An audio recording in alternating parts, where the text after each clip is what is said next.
बिस्मिल्लाहिर्रहमानिर्रहीम, अस्सलामुअलैकुम। नाज़रीन, आप देख रहे हैं प्रोग्राम खबर क्या है और मैं हूं आपकी मेज़बान फरजाना सिद्दीक। नाज़रीन, आज के प्रोग्राम में हम 3 निहायत अहम और संजीदा कौमी मामलात पर गुफ्तगू करेंगे। प्रोग्राम के पहले हिस्से में बात होगी पाकिस्तान रेलवे की अरबों रुपए मालियत की ज़मीनों पर गैर कानूनी कब्ज़ों पर, जो कौमी खजाने को मुसलसल नुकसान पहुंचा रहे हैं। इस अहम मामले पर मजीद बात करने के लिए हमें ज्वाइन करेंगे नुमाइंदा ख़ुसूसी इस्लामाबाद रियाजुल हक, जबकि प्रोग्राम के दूसरे हिस्से में बात होगी कौमी इदारा अमराज़े कल्ब कराची में सामने आने वाली मुबैना अरबों रुपए की माली बेज़ाब्तियों पर, जहां ट्रांसपेरेंसी इंटरनेशनल ने करप्शन, गैर जरूरी भर्तियों और गैर कानूनी अदायगियों की निशानदही की है। मजीद इस मामले की तफसीलात बताने के लिए हमारे साथ मौजूद होंगे नुमाइंदा कराची फरीद आलम, जबकि प्रोग्राम के आखिरी हिस्से में हम रुख करेंगे इलेक्शन कमीशन ऑफ पाकिस्तान की जानिब, जहां आईनी मुद्दत मुकम्मल होने के बावजूद तकर्रियां इल्तवा का शिकार हैं। क्या ऑपोजिशन लीडर की नई तकर्री जो है वो ख़त्म हो पाएगी? ये आईनी तातुल जो है वो कब ख़त्म होगा? इस पर बात करने के लिए हमें ज्वाइन करेंगे नुमाइंदा ख़ुसूसी इस्लामाबाद फ़हीम अख्तर। तो नाज़रीन, चलते हैं पहली खबर की जानिब। आज की खबर पाकिस्तान के एक ऐसे कौमी असासे पर है जो पटड़ियों से के साथ साथ जो है वो हमारी आंखों के सामने से भी गायब होता जा रहा है। दस्तावेजात के मुताबिक पाकिस्तान रेलवे की 281 अरब रुपए मालियत की जमीन मुल्क भर में कब्जों और तजावुजात की नजर हो चुकी है। ज़राई इस्तेमाल हो, कमर्शियल प्लाजे हों या फिर इनफरादी कब्जे हों, सवाल यह है कि ये सब किसकी निगरानी में हुआ है और जिम्मेदारी आखिर किस पर आयद होती है। इस सारे मामले पर बात करने के लिए हमारे साथ मौजूद हैं नुमाइंदा ख़ुसूसी इस्लामाबाद रियाजुल हक। अच्छा रियाज, मुझे ये बताएं कि पाकिस्तान रेलवे के पास जब 168,858 एकड़ अराजी मौजूद है, तो फिर 12,457 एकड़ ज़मीन पर कब्जा कैसे मुमकिन हुआ? जी बहुत शुक्रिया फरजाना। ये पाकिस्तान के मेरा ख्याल है कि ट्रांसपोर्ट सिस्टम का नोहा है कि हम यहाँ पे इस वक्त बात कर रहे हैं कि पूरी दुनिया में जो रेलवे का निज़ाम है, आप चीन को देख लें, आप भारत को देख लें, पूरी दुनिया में ये फैलता जा रहा है। यूरोप को देख लें कि जो रोड सिस्टम है, जो सड़क पे यानी गाड़ी जो चलती है, उसको सपोर्टिंग के तौर पे इस्तेमाल किया जाता है ट्रेन की तरफ जाने वाले रास्तों को। हाँ। हमने उल्टा कर दिया। हमने ट्रेन से हमने जो है वो ट्रेन के रास्तों को उन रास्तों पे ले जाया जा रहा है कि जहाँ पे मतलब ऑलरेडी जो मौजूद हैं और वो चेंज करने की कोशिश की जा रही है वो सड़क के रास्ते, जो बहुत ही परेशान कुन और अफसोसनाक है। क्योंकि आप देख लें कि ट्रेनों पे एक तो उसकी जो कीमत है सवारी के लिए और उस पे जाने का जो एक सफ़र है, बहुत से पाकिस्तानियों ने जो है वो ज़िंदगी में ज़रूर इस पर सफ़र किया होगा, उसकी अपनी एक अलग फीलिंग और वाइब्स हैं। फाइनेंशियली कितना वो कॉस्ट इफ़ेक्टिव है। फिर इसके अलावा जो फ्रेट होता है, यानी जो सामान होता है, माल बर्दारी का जो सामान होता है, वो पाकिस्तान के इलाके गवादर से नौशहरा पेशावर तक और इससे पहले लंडी कोतल तक एक ज़माने में जाता था। और ऑलमोस्ट जो है वो कुछ 100 किलोमीटर के फासले पे है अफ़गान बॉर्डर से, तो वहाँ तक जो है वो चीज़ें जाती थी। लेकिन बदकिस्मती से जो है हमारे यहाँ श्रिंक होता जा रहा है मुसलसल। जो रेलवे का जो ट्रैक है, कई जगहों पर जो 2 रोया था वो सिंगल हो चुका है और इसमें ज़ाहिर है कई फैक्टर्स मौजूद हैं। तो आज हम जो जिस अहम मौजू पे डिस्कस कर रहे हैं वो ये है कि इनका ट्रैक तो श्रिंक हो ही रहा है, लेकिन इनकी जो ज़मीनें थी, रेलवे की ज़मीनें, उन पे बेतहाशा कब्जा हो चुका है और 1,68,858 एकड़ जो ज़मीन है वो रेलवे के पास है मुल्क भर में। उसमें से तकरीबन जो है वो तकरीबन 13-14 जो है वो 12,457 एकड़ सत्तावन जो है, हाँ 12,457 एकड़ जो है वो टोटल जो है वो किन के पास है? वो है उन तमाम मुख्तलिफ ऑफिस के पास। कोई इनफरादी हैं, किसी ने शादी हॉल बनाया हुआ है, किसी ने कमर्शियल एक्टिविटी शुरू की हुई है, किसी ने एग्रीकल्चर एक्टिविटी शुरू की हुई है। और इसकी जो कुल मालियत बनती है फरजाना, वो 281 अरब रुपए बनते हैं। अब अंदाज़ा लगाएं कि अभी कुछ दिनों पहले पेट्रोल की जो कीमत थी वो पब्लिक तक पास ऑन होना चाहिए था, उसका बेनिफिट, लेकिन नहीं किया गया। बल्कि जो PDL होता है, पेट्रोलियम डेवलपमेंट लेवी, वो बढ़ा दिया गया। तो 4 रुपये कुछ पैसे जो हैं वो मैं और आप अपनी जेब से देंगे। मुल्क में 27% लोगों को जो गैस है वो मिलती है और बाकी किसी को गैस नहीं मिलती। लेकिन उसका जो सर्कुलेटेड जमा हो गया, वो हर पाकिस्तानी जो पेट्रोल चलाता है, चाहे वो बाइक है, चाहे वो पेट्रोल से गाड़ी चलाता है या डीजल का कोई कारोबार करता है वो डीजल लेता है या पेट्रोल, उसको वो पैसे देने होंगे। उस सर्कुलर डेट का जो गैस का है, अब मतलब अब यहाँ पे आप देखें कि पैसे बढ़ाए जा रहे हैं, क्योंकि उसकी वजह यह है कि रेवेन्यू जनरेटिंग जो जगह हो सकती थी उसको यूटिलाइज नहीं किया गया था। 281 अरब रुपए की जमीन इस वक्त पाकिस्तान रेलवे के पास मौजूद है, लेकिन उस पर कब्जा किया जा चुका है। और ये एक ऐसा नोहा है कि सबसे पहले तो मुझे ये बता देना कि मतलब 281 अरब, it is too much amount. मतलब 281 अरब रुपए मालियत की जमीन पर कब्जा है, ऐसा ही है। तो क्या हम इसको कहेंगे, क्या ये सिर्फ लैंड ग्रैबर माफिया का काम है या फिर बाकायदा तौर पर इनसाइड फैसिलिटेशन की गई है उसको कब्जा करने के लिए? देखिए, इसमें बहुत सी जगहों पे ऐसा हुआ है कि सिस्टमेटिकली जो है चीज़ें जो है ज़मीन और उसके हिस्से बहुत कीमती जो थी वो मुख्तलिफ़ जगहों पे दी गई। मिसाल के तौर पर अगर हम बात करें चारों सूबों की, तो तकरीबन 78 अरब रुपए की जो ज़मीन है और उस पर कब्ज़ा हो चुका है। तकरीबन 5637 एकड़ 78 अरब रुपए की पंजाब में। लेकिन सबसे ज़्यादा जो है वो 152 अरब रुपए की ज़मीन सिंध में है, और सिंध के दो बड़े शहर ख़ास तौर से सक्खर और इसके अलावा जो कराची के जो मज़ाफ़ात हैं वहाँ पे जो रेलवे की ज़मीनें हैं, 158 अरब रुपए की ज़मीन पर जो है वो कब्ज़ा किया जा चुका है। इसी तरह तकरीबन जो बलूचिस्तान है वो 35 अरब रुपए बनती है, और खैबर पख्तूनख्वा में सबसे कम 14 अरब रुपए की ज़मीन ऐसी है कि जिस पर कब्ज़ा किया जा चुका है। और इसमें अगर देखा जाए रेजिडेंशियल यानी रिहायशी यूनिट्स के लिए इस्तेमाल किया जा रहा है, किसी ने घर बना लिया है तो उसकी जो है वो 3263 है। अगर कुछ जगहों पर जो एग्रीकल्चर या ज़री ज़मीन के तौर पे इस्तेमाल किया जा रहा है वो 4100 कुछ एकड़ है। इसी तरह दूसरे जो पर्पस के लिए इस्तेमाल की जा रही है वो 365 एकड़ है। कुल ये 8458 हो जाती है। फिर सरकारी ऑफिसेज ने बहुत सी जगहों पे कब्जा किया हुआ है, यानी सरकारी जो इमारत थी उसने रेलवे की ज़मीन को मुल्हिका जगहों को घेर लिया और वहाँ पे अपनी इमारतें बना ली, सारा कुछ कर लिया। तो वो तकरीबन 4000 के करीब यानी 3999 एकड़ बनती है। तो कुल मिला के ये 12457 एकड़ है, और जैसा मैंने शुरू में कहा कि 281 अरब रुपए की बनती है। और अगर शहरों का ब्रेक डाउन किया जाए तो सबसे ज़्यादा जो वैल्यू की लैंड है जो कब्जे में है वो तकरीबन जो है वो 32 अरब रुपए की सिर्फ लाहौर शहर में है रेलवे की ज़मीन जिस पर कब्जा है। इसी तरह पेशावर में 14 अरब, मुल्तान में 37 अरब, सक्खर में 88 अरब रुपए की ज़मीन जो है उस पर कब्जा है, कराची में 64 अरब, कोयटा में 35 अरब। तो अब इससे अंदाजा लगाएं कि ये कौन से अमीर अफराद हैं ये, मतलब 8458 एकड़ जमीन इनफरादी अफराद के कब्जे में है। ये अफराद कौन हैं? क्या इनके नाम आज तक कभी पब्लिक हुए हैं?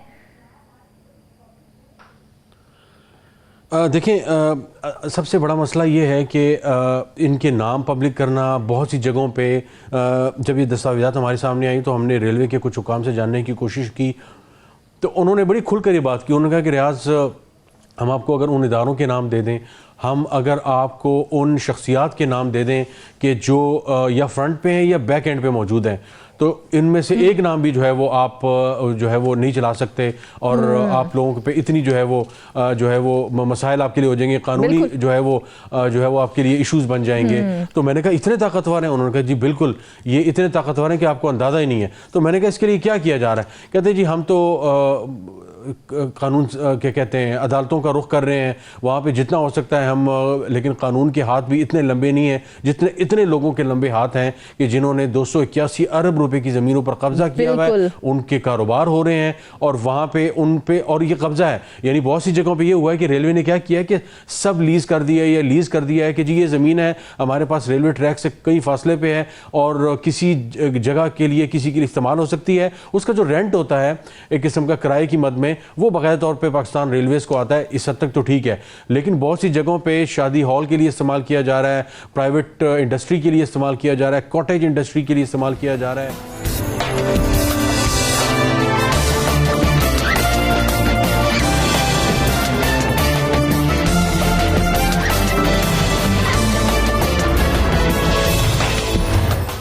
सरकारी इमारतें बनी हुई हैं ना और जो वहाँ पे इंडिविजुअल्स के कब्जे में है। लेकिन अगर हम दीगर अराजी की बात करें ना तो तकरीबन 3,999 एकड़ अराजी जो है ना वो सरकारी इदारों के कब्जे में भी है। तो क्या एक सरकारी इदारे का दूसरे सरकारी इदारे की जमीन पर कब्जा आइन और कानून की खुला खिलाफ वर्जी नहीं है और उसके ऊपर कोई एक्शन भी नहीं लिया जा रहा? बिल्कुल ऐसे ही है। आप पाकिस्तान में हमने देखा कि प्रॉपर्टी के बिजनेस ने पिछले कुछ अरसे में कितना ज़्यादा बूम किया, और जब हम बात कर रहे हैं 281 अरब रुपए का, तो उसको अगर आजकल के एक्सचेंज रेट में कन्वर्ट किया जाए तो 1 अरब डॉलर बनते हैं। तो एक तरफ हम IMF की शराइत को पूरा करने के लिए आए दिन क्या क्या मुश्किलात झेल रहे हैं, और दूसरी तरफ हमारे पास 1 अरब डॉलर की ज़मीन मौजूद है लेकिन वो कब्जे में जा चुकी है। हम उसका कुछ नहीं कर सकते। तो अदालती जो है मामलात हैं, कई जगहों पे मतलब होटल बनाए गए, कई जगहों पे होटल बनाकर छोड़ दिए गए, कई जगहों पे अगर कहीं पे मुमकिन हुआ कब्जा छुड़ा लिया गया तो एक बुलंद वाला इमारत वहाँ पे खड़ी है। कराची में, लाहौर में, सक्खर में, मुल्तान में, बहुत सी जगहों पे तो बुलंद वाला इमारत खड़ी है। उस इमारत को दोबारा इस्तेमाल करने के बजाय वो बिल्डिंग खंडर बनती जा रही है। लेकिन कोई ये जो है वो बात करने वाला नहीं है कि जनाब इस तरह के जो मामलात हैं इसको थोड़ा सा एक्सपीडिएट किया जाए, कानून की जो प्रॉब्लम्स हैं सबसे ज्यादा देखा जाए ना तो सिंध में सबसे ज्यादा 152 अरब रुपए की 5,014 एकड़ जमीन पर कब्जा किया गया है। सूबाई हुकूमत ने कभी इस हवाले से कुछ नहीं सोचा, इस पर कोई संजीदा एक्शन नहीं लिया है। देखें, जब हमारी रेलवेज़ के हुकाम के लोगों से इस्लामाबाद में यहाँ बात होती है और हमने एग्जैक्टली यही सवाल जो आपने किया कि आप सूबाई हुकूमतों से कोई बात करते हैं कि यानी अगर आपने फेडरल किटी से जो वफाक के हैं उसमें से, मिसाल के तौर पर पिछले दिनों एक जगह वफाकी वज़ीर जो रेलवेज़ के हैं हनीफ अब्बासी साहब, उन्होंने कहा कि जी हम लाहौर का जो रेलवे स्टेशन है उस पर 2 अरब रुपये लगाने जा रहे हैं। अब अंदाज़ा लगाएं 2 अरब रुपए एक रेलवे स्टेशन पे, कहते हैं जी जदीद तर्ज का हो जाएगा, हम उसके लिए पार्किंग एरिया बना रहे हैं, और पता नहीं शायद यूरोप के किसी जो है कौन से उसके साथ इसकी जो है वो मुमासलत हो जाएगी और बड़ा बेहतरीन हो जाएगा। अल्लाह करे बन जाए। रेलवे स्टेशन जो है सिर्फ लाहौर का है?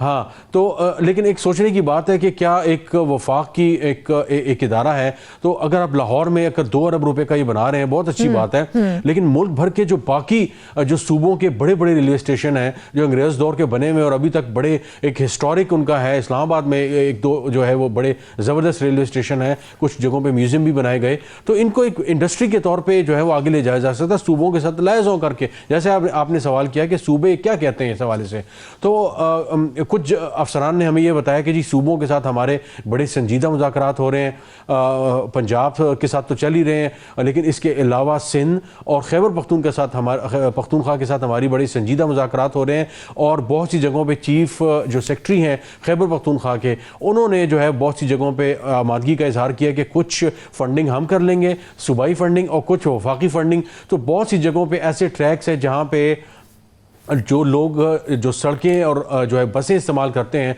जहाँ से सड़कों का जो है वो एक किस्म का बेड़ा गर्क हो रहा है, और जो है वो आप अंदाज़ा लगाएं कि तकरीबन 3 से 5% जो बजट में पैसे हैं वो रेलवेज़ के लिए रखा जा रहा है, और इसके अलावा पूरे मुल्क में सड़कों के लिए तकरीबन जो है वो 70 से 80% जो ट्रांसपोर्ट का कम्युनिकेशन का जो बजट है वो सड़कों के लिए, चाहे वो मोटरवेज़ है, चाहे वो हाईवेज़ हैं, चाहे उनकी मुरम्मत है, उसके लिए इस्तेमाल किया जा रहा है। तो अगर इसका 20-25% रेलवे पूरे पाकिस्तान में देखा जाए तो पंजाब हो, सिंध हो, बलूचिस्तान हो या फिर केपी हो, वहां पर जहां जहां रेलवे की अराजी है उस पर कब्जा किया गया है।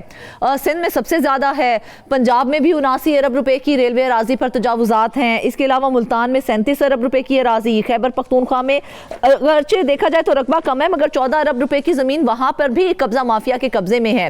तो मेरा सवाल सिर्फ ये है कि रेलवे लैंड मैनेजमेंट डिपार्टमेंट कहां पर है, उसको ये होश क्यों नहीं आ रहा कि हमारी लैंड जो है वो उस पर ग्रैब की जा रही है और कब्जा माफिया उस पर काबिज होता जा रहा है।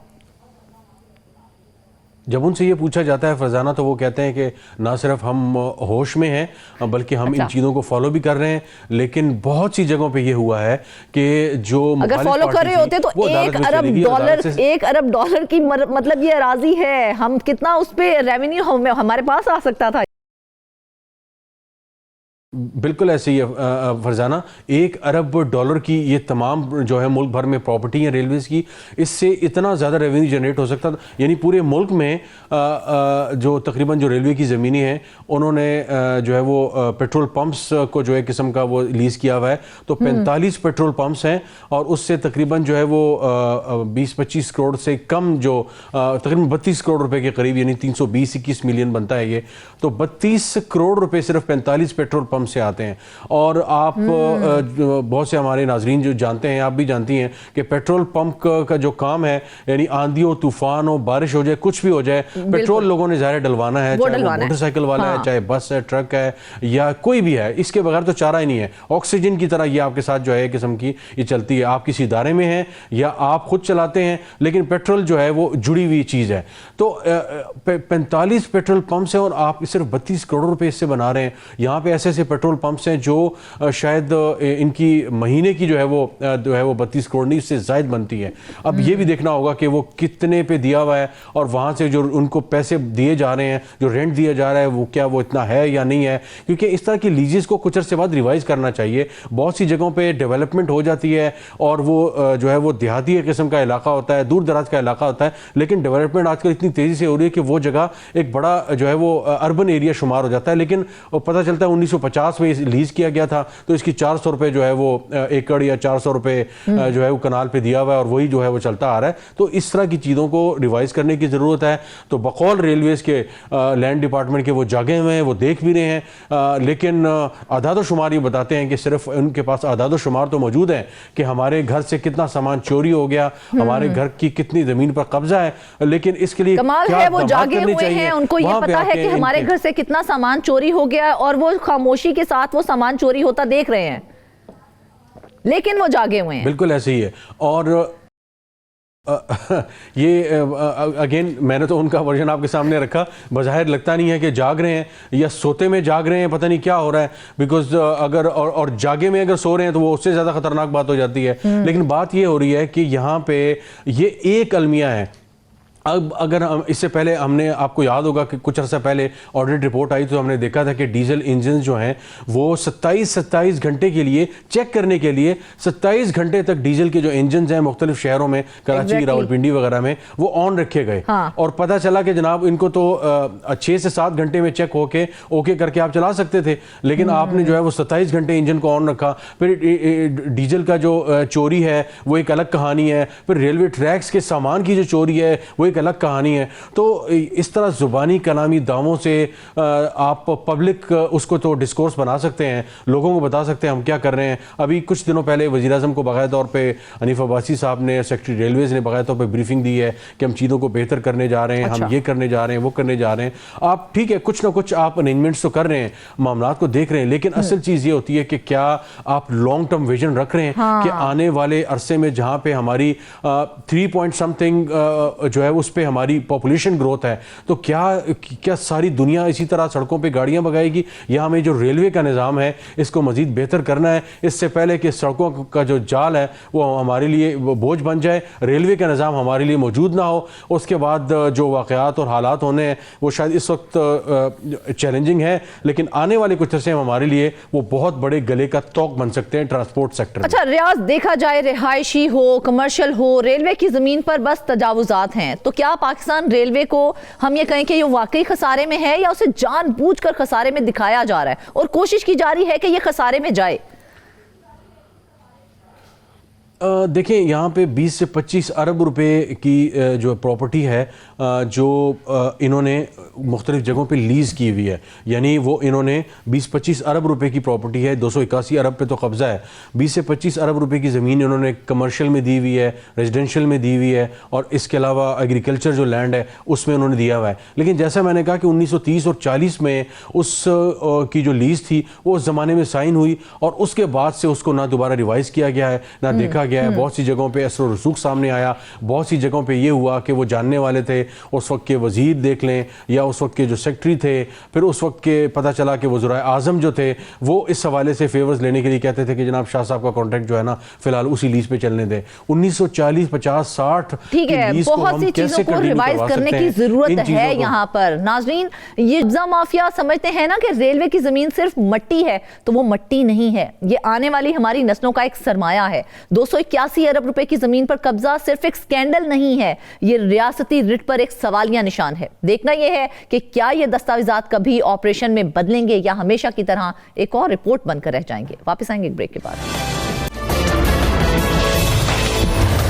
वेलकम बैक नाजरीन। अब हम आपको बताएंगे कि आज का प्रोग्राम एक ऐसे कौमी इदारे से जुड़े संगीन सवालात पर मबनी है जो अवाम की जानों से मुतल्लिक है। कराची के national institute of cardiovascular disease यानी कि NICVD, जिस पर ट्रांसपेरेंसी इंटरनेशनल पाकिस्तान ने बराह रास्त वज़ीर आला सिंध को खत लिखकर फाइनेंशियल करप्शन, मिसमैनेजमेंट और ऑडिट ऑब्जर्वेशंस पर शदीद तहफ़्फ़ुज़ात ज़ाहिर किए हैं।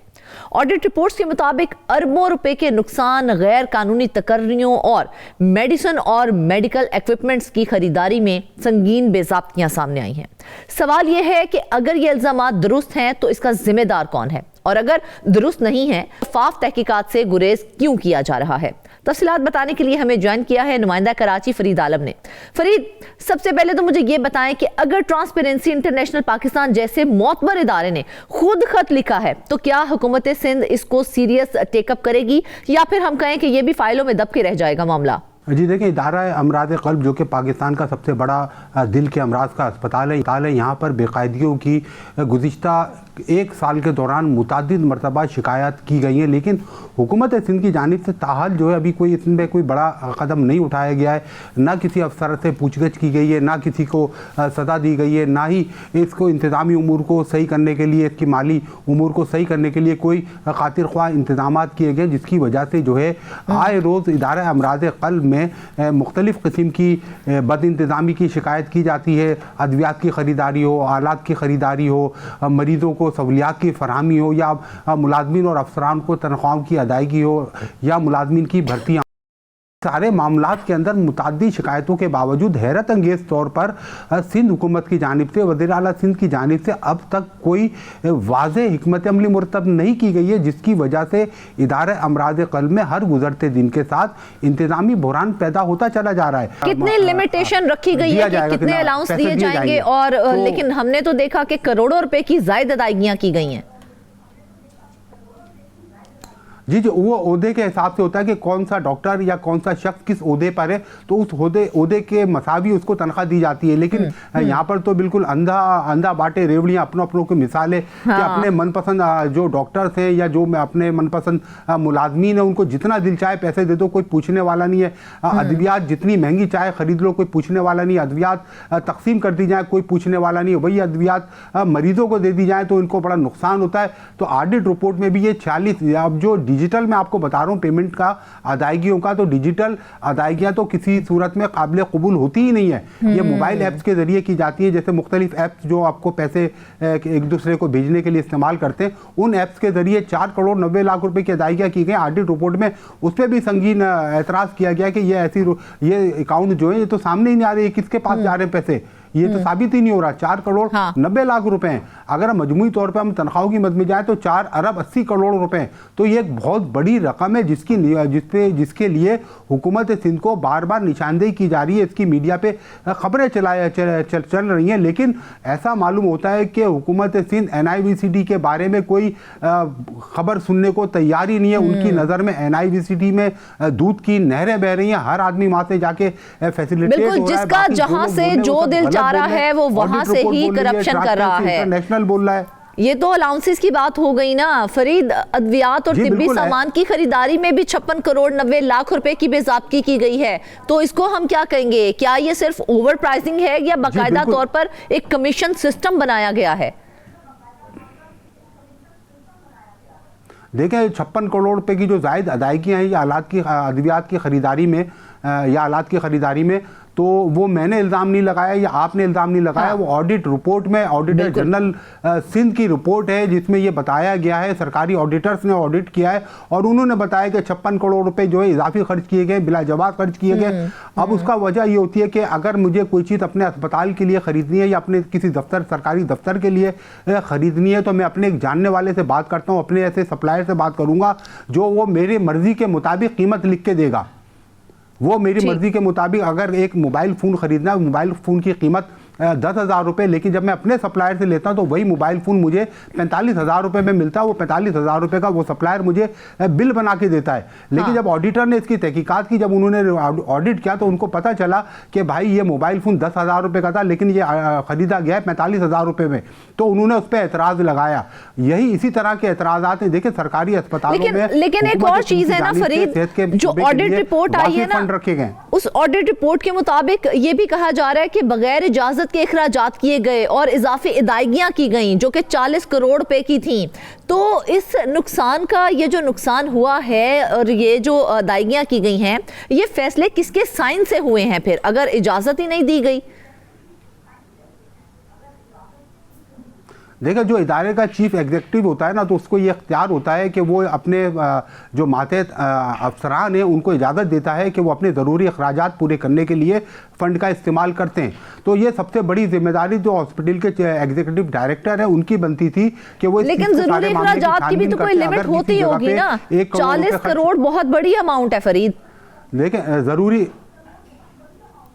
देखें ये तमाम सरकारी इदारों में ज़रूरी अखराजात के नाम पर फ़ंड्स को जो है इस्तेमाल किया जा रहा है और इसके लिए अगर हम बात करते हैं तो ऐसी ऐसी ज़रूरतें बता देते हैं कि आपको उससे इनकार होना मुश्किल हो जाएगा। अगर देखें ज़रूरी अखराजात वो होते हैं कि आपको ऑफिस रन करना है, ऑफिस के अखराजात आपको चाहिए होते हैं, लेकिन जो अखराजात, जो काम 10,000 रुपये में होता है, जब उसका बिल बनता है तो वो 10 लाख रुपये का बिल होता है। तो वो असल में पूछना ये चाहिए एग्जीक्यूटिव डायरेक्टर को कि ये जो काम था, अगर किसी ने चाय की पत्ती मंगाई है तो ऐसा तो नहीं हो सकता चाय की पत्ती 1 करोड़ रुपए की आ जाए।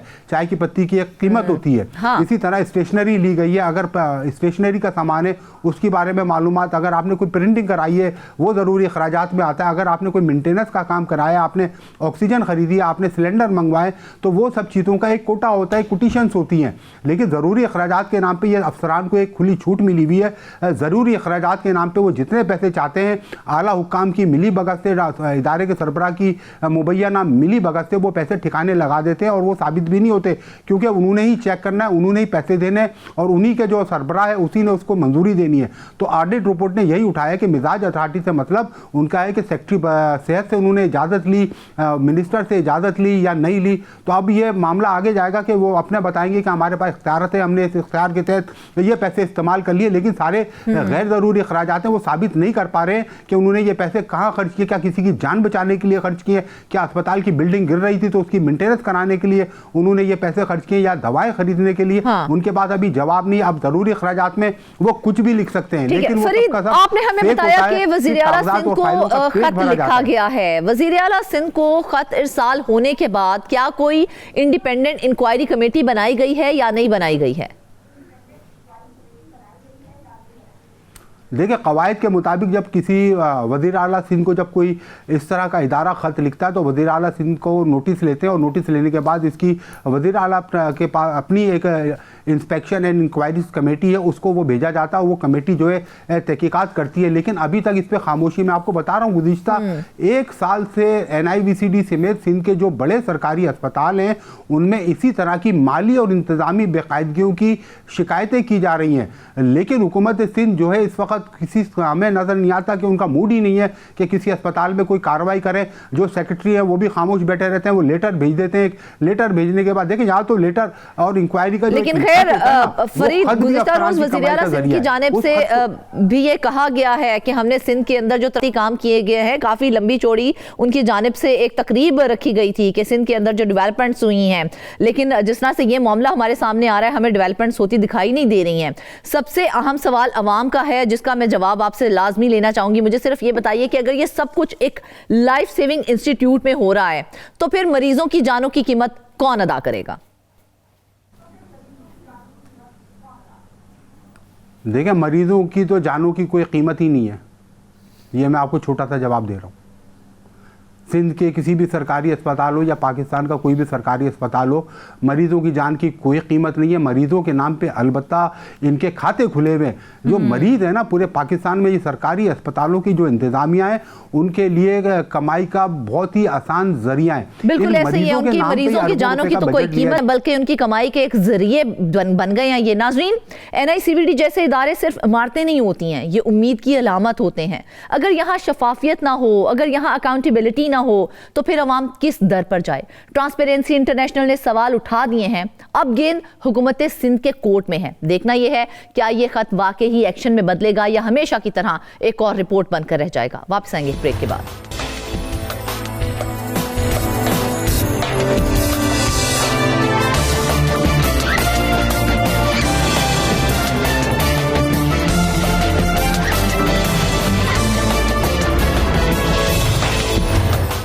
वेलकम बैक नाज़रीन। अब जो खबर हम आपको बताने जा रहे हैं ना, वो पाकिस्तान के सबसे अहम आईनी इदारे इलेक्शन कमीशन ऑफ पाकिस्तान से जुड़े एक गैर मामूली तातुल पर है।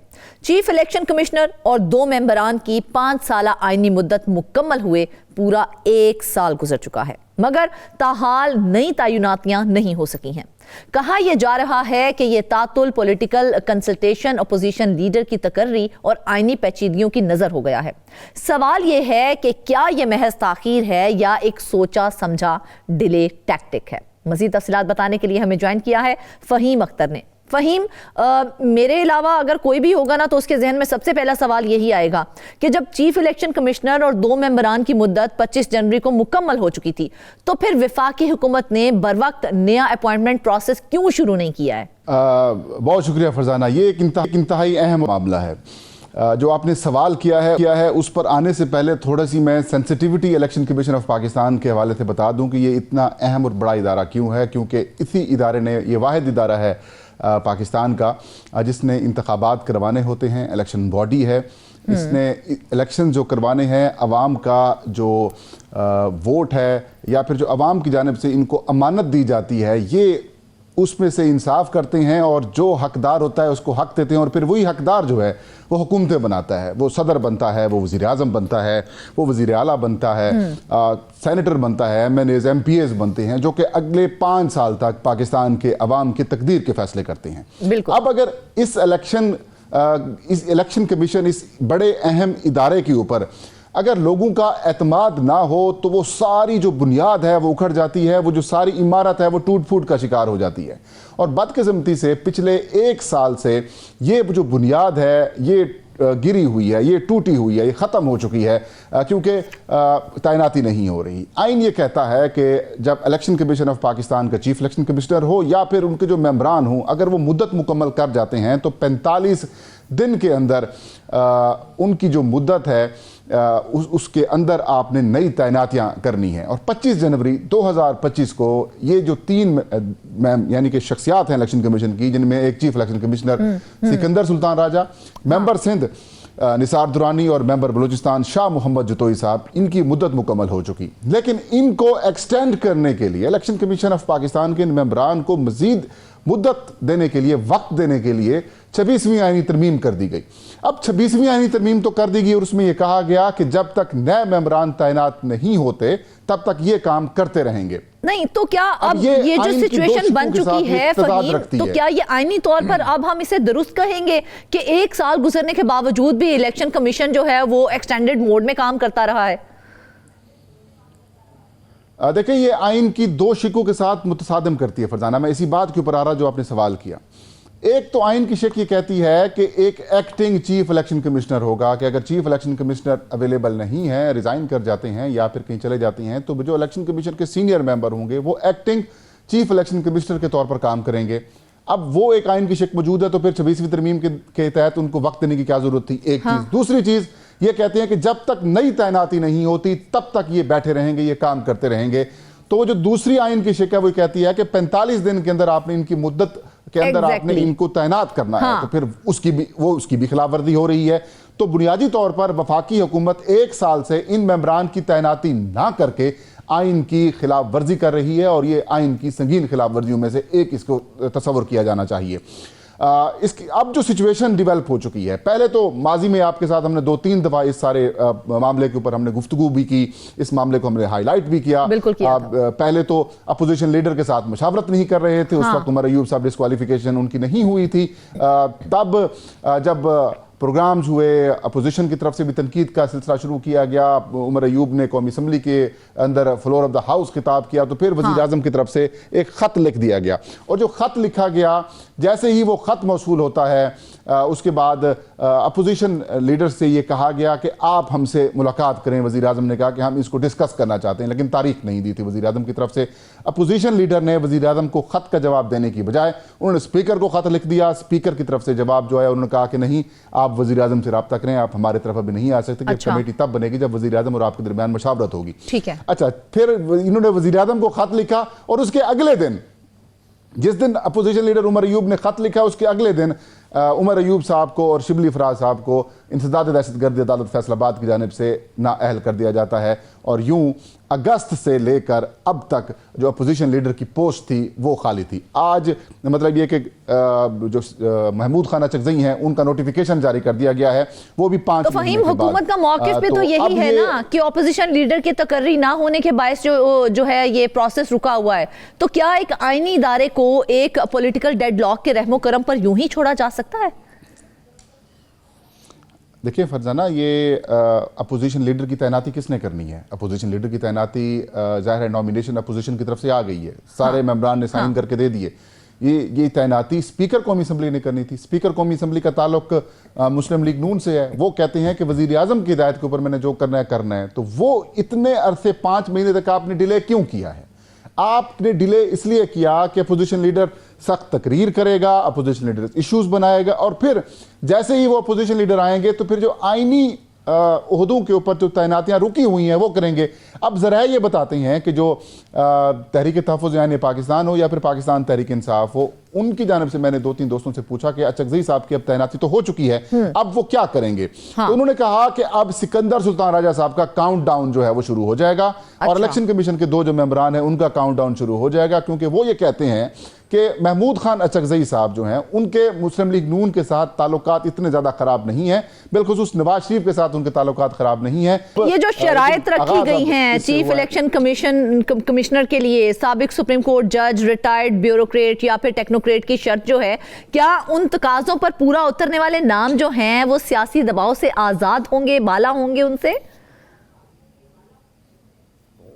देखें, आइन के अंदर तो ये क्राइटेरिया ये रखा गया है कि जो इलेक्शन कमीशन के मेंबरान पहले तो आते थे हाई कोर्ट और सुप्रीम कोर्ट के जजेस, बाद में इस आइन में जब इंतखाबी इस्लाहात की जा रही थी तो उस वक्त टेक्नोक्रेट और ब्यूरोक्रेट को भी शामिल कर लिया गया था, क्योंकि रीजन के अंदर अगर आप देखें, इंडिया हो, बांग्लादेश या फिर किसी और अगर हमारे हमसाया मुल्क के अंदर इंतखाबात होते हैं तो वहाँ पर जो इलेक्शन कमिश्नर होते हैं वो इंतज़ामिया से भी होते हैं, इंतज़ामिया से भी लगाए जा सकते हैं। तो फिर पाकिस्तान ने भी उस तर्ज के ऊपर जो है वो जाने का फैसला किया, वरना यही लगता था कि इलेक्शन कमीशन एक इंडिपेंडेंट इदारा नहीं है बल्कि एक सुप्रीम कोर्ट का सबऑर्डिनेट इदारा है या हाई कोर्ट का सबऑर्डिनेट इदारा है। तो फिर इसको इंडिपेंडेंट बनाने के लिए पहली दफ़ा जो टेक्नोक्रेट और ब्यूरोक्रेट्स को जो है लाया गया, और इस वक्त इलेक्शन कमीशन में एक जज हैं, बाकी सारे जो हैं वो टेक्नोक्रेट हैं या फिर ब्यूरोक्रेट रिटायर्ड हैं। मिसाल के तौर पर chief election commissioner Sikandar Sultan Raja साबिक ब्यूरोक्रेट, मेंबर पंजाब बाबर हसन बरवाना साबिक ब्यूरोक्रेट सेक्रेटरी रिटायर्ड हैं। इसी तरीके से मेंबर सिंध जो निसार दुरानी साहब हैं, ये एक गो के वकालत के शोबे से ताल्लुक़ रखते हैं लेकिन जज नहीं रहे। इसी तरीके से शाह मोहम्मद जुतोई साहब भी हैं। ताहम जो मेंबर खैबर पख्तूनख्वा हैं जस्टिस रिटायर्ड इकरामुल्लाह, वो हाई कोर्ट के जज हैं। तो ये क्राइटेरिया इसलिए रखा गया कि एक इंडिपेंडेंट इलेक्शन कमीशन नजर आए और हाई कोर्ट या फिर सुप्रीम कोर्ट के मातहत ना हो। लेकिन बदकिस्मती से ये जो एक्सपीरियंस किया गया, ये फरजाना इसके ऊपर पूरी डिबेट हो सकती है कि बदकिस्मती से ये इससे ज्यादा लोगों के एलिगेशन सामने आए 2024 के इंतखाबात, क्योंकि इसी कमीशन ने करवाए तो बहुत ज्यादा लोगों ने एलिगेशन शो किए कि ये इन्होंने जानेदारी का मुजाहरा किया, गैर जानेदार नहीं रहे थे, ये दबाव बर्दाश्त नहीं कर सके थे, ये इन्होंने इलेक्शन का नतीजा खुद जारी नहीं किया, मतलब वो खुद आके उन्होंने अनाउंस नहीं किया, जो कि एक रवायत रही है इलेक्शन कमीशन की। फिर ये इलेक्शन के प्रोसेस के दौरान बाहर चले गए, इंटरनेट बंद किया, बहुत सारे इश्यूज, मतलब ये कि 2024 एक आखिरी और बड़ा अहम सवाल, मुझे सिर्फ इसका जवाब दीजिए, क्या इलेक्शन कमीशन में ताखीर से होने वाली ये जो तैनातियां हैं वो मुल्क के free and fair election system पर अवाम के एतमाद को मुतासिर नहीं कर रही हैं क्या? जाहिर सी बात है ये मतलब अब बात यह है कि ना सिर्फ इस चीज़ को मुतासिर कर रही हैं बल्कि इसको नुकसान भी पहुंचा रही हैं, लोगों को बद एतमाद भी कर रहे हैं और बददिल भी हो रहे हैं लोग। अब देखें इस्लामाबाद के बल्दियाती इंतखाबात इसी इलेक्शन कमीशन ने अनाउंस किया कि हम 15 फरवरी को करवाएंगे। वफाकी हुकूमत ने ऑर्डिनेंस जारी कर दिया, ऑर्डिनेंस के तहत अब इलेक्शन कमीशन ने वो इंतखाबात रोक दिए हैं। अब 4270 के करीब जो उम्मीदवारान थे जिन्होंने इस्लामाबाद की हद तक अपने नॉमिनेशन पेपर्स जमा करवाए थे, एक्टिविटी शुरू हो चुकी थी, तकरीबन 85 लाख रुपए उन्होंने सिर्फ नॉमिनेशन पेपर्स की फीस की मद में जमा करवाए थे। और ये गली मोहल्ले के इलेक्शंस थे, लोगों का इंटरेस्ट था, लोगों ने अपने काम बिल्कुल देखा जाए ये मामला जितना सीरियस है ना, इसे उतना ही फॉर ग्रांटेड लिया गया है। नाज़रीन, इलेक्शन कमीशन किसी हुकूमत या ऑपोजिशन का इदारा नहीं है, ये जमहूरियत की बुनियाद है। अगर इस बुनियाद पर तैनातियों में ताखीर होगी, सियासी मसलहत और खामोशी रहेगी तो सवाल सिर्फ एक नहीं होगा बल्कि पूरा सिस्टम ही इस हवाले से मशकूक हो जाएगा। इसके साथ ही आज के प्रोग्राम से बस इतना ही। ढेर सारी दुआओं में याद रखिएगा। इजाजत दीजिए। अल्लाह।